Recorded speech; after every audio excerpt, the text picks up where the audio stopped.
Hello dear friends, आप सभी का स्वागत है हमारे इतिहास अध्ययन पाठशाला चैनल पर, जहां हम शुरू करने वाले हैं आज एक ऐसे टॉपिक को जो काफ़ी बिगनर्स का जो प्रश्न रहता है कि सर हमारा जो पेपर है वो कैसे आता है।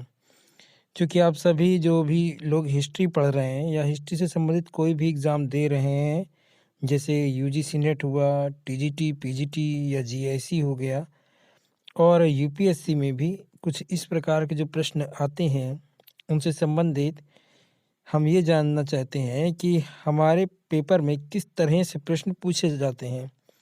तो ऐसे 7 तरीके के जो प्रश्न पूछने की संभावना रहती है, और अभी तक यहीं से और इसी प्रकार से पेपर में प्रश्न पूछे जा चुके हैं। तो अपने टॉपिक को शुरू करने से पहले आप सभी से रिक्वेस्ट है कि आप सभी हमारे चैनल को लाइक करें, शेयर करें और सब्सक्राइब करें, और साथ ही घंटी वाला आइकन ज़रूर प्रेस कर लें ताकि आप सभी को इससे संबंधित जो भी नोटिफिकेशन हो वो मिलती रहे। तो शुरू करते हैं अपने कार्यक्रम को। तो जैसा कि आप लोग देख पा रहे हैं कि हमारा जो पहला तरीका है पेपर किस प्रकार से आता है, उसमें किस प्रकार से जो क्वेश्चन आते हैं, उसमें सबसे पहले आता है सिंगल क्वेश्चन। सिंगल क्वेश्चन में आपका मान लीजिए एक लाइन में क्वेश्चन दिया हो या जो भी 2-3 लाइन में क्वेश्चन दिया हो, उसके बाद उसके आपको ऑप्शन दिए होते हैं और उस ऑप्शन में आपको चुनकर सही उत्तर देना होता है। जैसे कि आप यहाँ पर देख पा रहे हैं, एग्जाम्पल के तौर पर एक क्वेश्चन मैंने दिया है और उसके 4 ऑप्शन दिए हैं। तो ये हमारा सिंगल क्वेश्चन रहता है कि सिंगल एक तरह से क्वेश्चन होगा और उसके 4 ऑप्शन रहेंगे। जैसे क्वेश्चन दिया है, ताम्रपाषाण संस्कृति के लोग पकी हुई ईंटों का प्रयोग बहुत ही कम करते थे। निम्न में से कौन सा एकमात्र ताम्रपाषाण स्थल है जहां मकानों के निर्माण में पक्की ईंटों के साक्ष्य मिले हैं? तो इसके ऑप्शन है आहाड़, गिलुंड, नौदाटोली और कायथा। अब इसमें से आपको एक सही उत्तर चुन के देना है कमेंट बॉक्स में। नेक्स्ट हम बात कर लेते हैं दूसरे तरीके की। तो ये होता है मैचिंग क्वेश्चंस। इसमें आपको मिलान करने के लिए आएगा। आपको इसमें मिलान जो भी करना है उसके लिए एक सूची दिए रखी होगी और एक दूसरी सूची दे रखी होगी जहाँ पर उससे संबंधित जो भी सही उत्तर है वो आपको मिलाना होगा।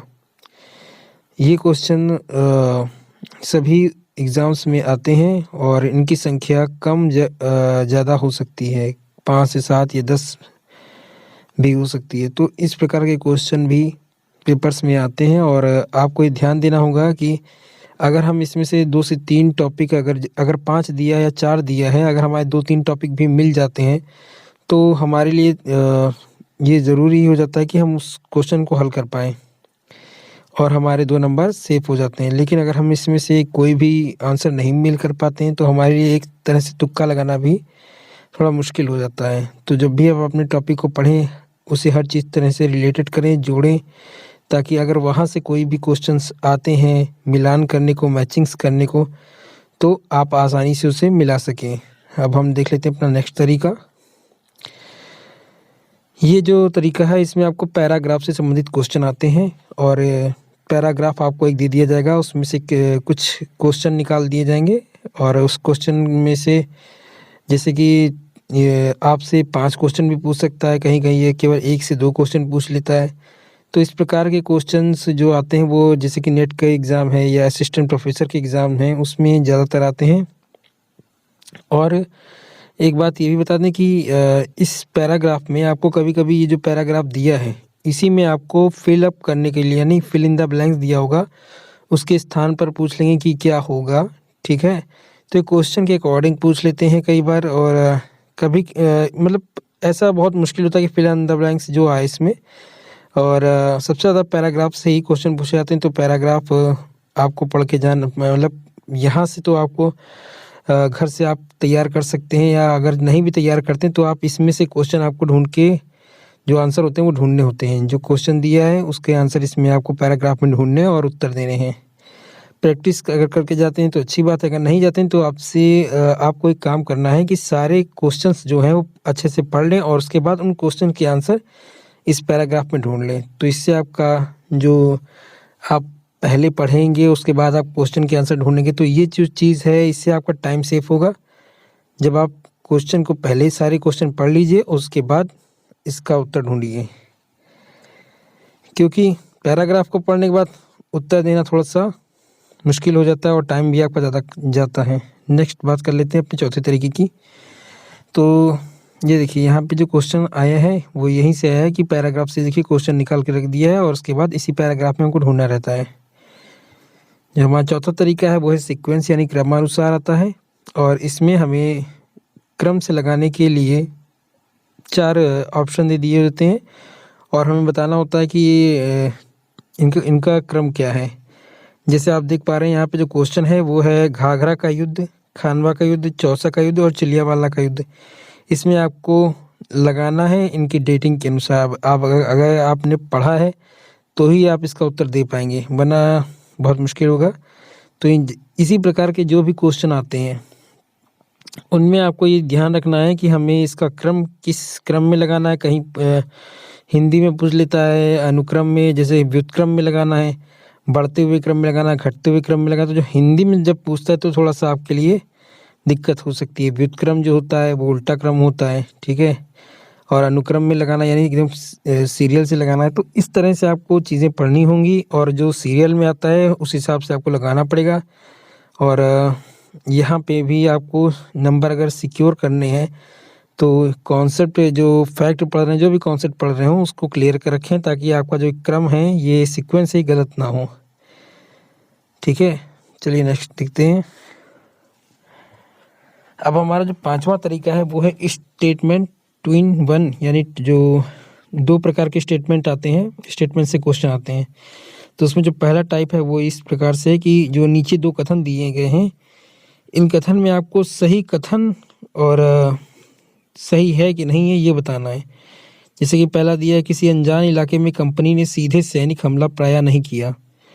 तो अब जब आपने पढ़ा होगा कॉन्सेप्ट तो आपको मालूम होगा कि ये सही है कि नहीं है। उसके बाद दूसरा जो है वो भी इसी से जुड़ा हुआ है शायद, और कंपनी ने किसी भी भारतीय राज्य का अधिग्रहण करने से पहले विभिन्न राजनीतिक, आर्थिक और कूटनीतिक साधनों का इस्तेमाल नहीं किया। तो दोनों कथन लगभग एक दूसरे से कहीं ना कहीं कोरिलेटेड करते हैं और अगर नहीं करते हैं तो भी आपको बताना है कि ये सही है या नहीं सही है।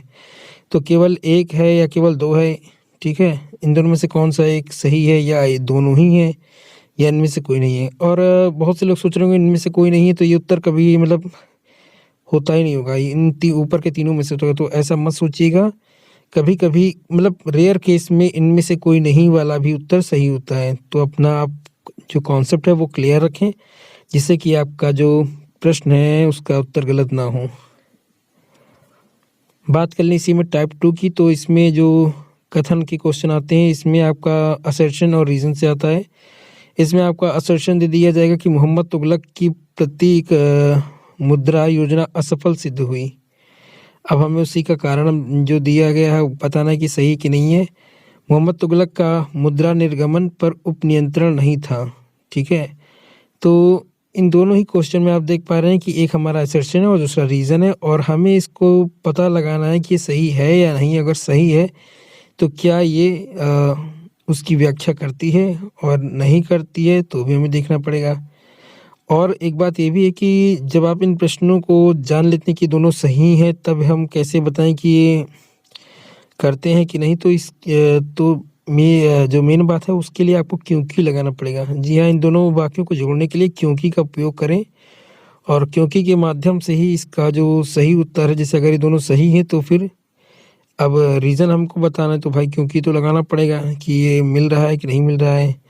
तो मोहम्मद तुगलक की प्रतीक मुद्रा योजना असफल सिद्ध हुई क्योंकि मोहम्मद तुगलक का मुद्रा निर्गमन पर उपनियंत्रण नहीं था। तो इस प्रकार से आपको क्योंकि का उपयोग करना होगा। और जो भी इस प्रकार के क्वेश्चन आते हैं यूजीसी नेट में भी आते हैं, टीजीटी, पीजीटी और असिस्टेंट प्रोफेसर यानी हिस्ट्री के सभी एग्जाम्स में इस प्रकार का क्वेश्चन देखने को मिल जाएगा आमतौर पर।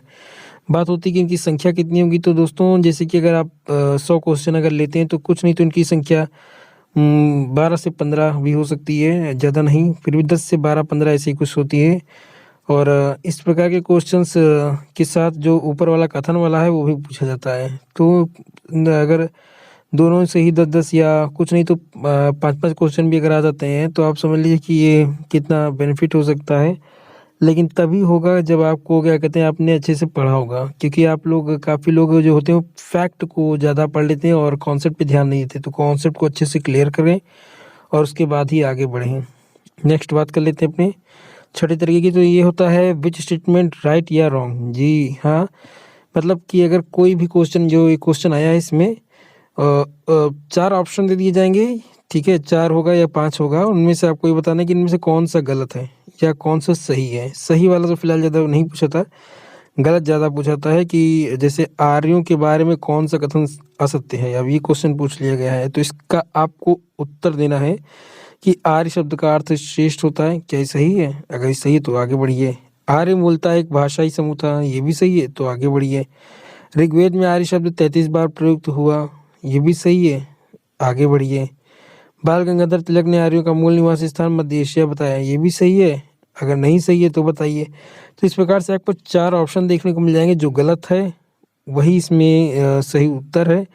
और जो इस प्रकार के प्रश्न होते हैं उसके लिए भी आपका कॉन्सेप्ट क्लियर होना चाहिए, क्योंकि देख रहे हैं आप केवल आर्य से ही जो जुड़े क्वेश्चन हैं ये अलग अलग चीज़ों से मतलब पूछे गए हैं, अलग अलग कैटेगरी से पूछे गए हैं। तो पहले तो आपका जो ऋग्वैदिक काल है वहाँ से पूछ रहा है, और वैदिक काल से जो पूछा उसके बाद में डायरेक्ट बाल गंगाधर तिलक की बात आ गई। तो देख रहे हैं कि किस तरह से क्वेश्चन जो पूछे जाते हैं वो केवल छोटे मोटे होकर भी कितने आपको तकलीफ दे सकते हैं कि ये सब अगर आपको पता है और फिर भी आप इसमें से एक उत्तर नहीं छांट पा रहे हैं या एक उत्तर आपको नहीं पता है, तो कौन सा है। तो वो ही चीज़ आपको जाननी होगी, पढ़ना होगा, समझना होगा।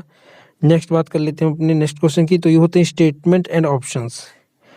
दोस्तों इस प्रकार का क्वेश्चन हाल ही के एग्जाम्स में बहुत देखने को मिल रहा है, चाहे वो आप नेट में देखिए, असिस्टेंट प्रोफेसर में। और इस प्रकार का जो क्वेश्चन है वो नेट और असिस्टेंट प्रोफेसर में सबसे ज़्यादा इसलिए आ रहा है क्योंकि इस प्रकार के क्वेश्चंस ने बच्चों की जो स्ट्रेंथ है उन पर काफ़ी इफेक्ट डाला है और उनकी स्पीड पर भी काफ़ी इफेक्ट डाला है। क्योंकि आप जानते हैं कि जो काफ़ी लोग हिस्ट्री पढ़ते हैं और हिस्ट्री में इतने परफेक्ट हो जाते हैं, लेकिन जब बात आती है कॉन्सेप्ट की और ऑप्शन वाले क्वेश्चन होते हैं तो काफ़ी लोगों की गले से पानी नहीं उतर पाता है। जी हाँ, गले से पानी नहीं उतर पाता है, कारण यही है कि ये जो क्वेश्चंस होते हैं इनके लिए आपको बहुत डीपली पढ़ना पड़ता है। और आप एक किसी भी किताब को कितना भी डीपली पढ़ लें, उसमें जैसे लगता है कि और भी क्वेश्चंस बन जाएंगे। तो इसी प्रकार के क्वेश्चंस बनाए जा रहे हैं आने वाले समय में भी, और अभी भी बनाए गए हैं। जी हाँ, और हमारे जो लोग स्टेट लेवल पे तैयारी कर रहे हैं हिस्ट्री के लिए, जो भी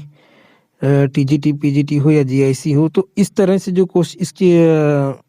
क्वेश्चन बन रहे हैं वो कहीं ना कहीं लोगों को पुस्तक पढ़ने की ओर ज़्यादा रुचि पैदा कर रही है। क्योंकि आप जानते हैं कि बहुत से लोग हिस्ट्री अगर पढ़ते हैं तो काफ़ी लोगों के पास पुस्तकें तो हैं, लेकिन डीपली नॉलेज पढ़ने के लिए आपको किताबों में अच्छे से उस चीज़ को देखना होगा, पढ़ना होगा, समझना होगा।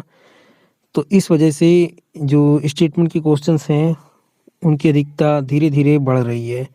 हमारे जो सिंगल बेस वाले क्वेश्चन है वो भी आ रहे हैं, ऐसा नहीं है, लेकिन मेन चीज़ है कि उन्होंने एक पैटर्न बना के रखा है खासकर नेट वालों के लिए कि भाई इस बार से आपका ये क्वेश्चन ज़्यादा है तो इस बार से ये वाला आपका क्वेश्चन ज़्यादा है।